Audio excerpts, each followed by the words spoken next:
Hello everyone, welcome back to the Wildman 31st channel.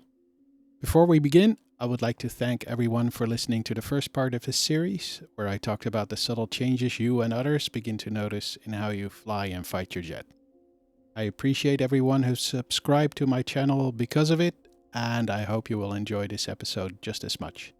Feel free to comment on this video, I promise to respond. In this video, I would like to look at something different: fit. This video is not about when, it's about who. What kind of person should a flight lead actually be? To structure this, I'm going to borrow, or maybe hijack, a concept from the US Air Force Weapons School: humble, credible, and approachable. Because in my view, the same character traits that define a good patch wearer also define a good flight lead. Let's start with the first one: humble. What do we actually mean by that? To me, it has two sides: ego and position. First, ego. If your ego is too big, if you constantly are walking around beating your chest, shouting, "I am the greatest," let me give you a reality check: you're not. Why? Because your ego gets in the way of learning. It gets in the way of admitting when you are wrong. And it blinds you to the fact that there will always be people who are better than you at certain some things. The more convinced you are that you are the best, the less you will learn from others. And learning is part of leadership. The second side of humility is position. Yes, you may be leading the flight, but in a force-ship, it's your wingman who provide at least 75% of your fighting power.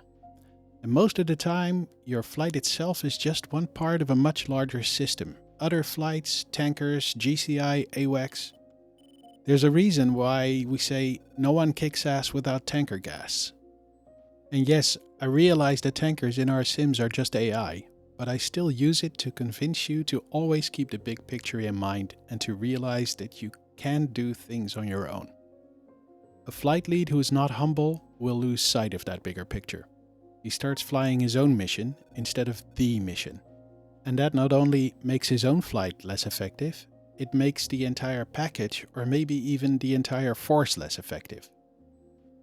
Then there is approachable. If people hesitate to speak up, your flight becomes less effective.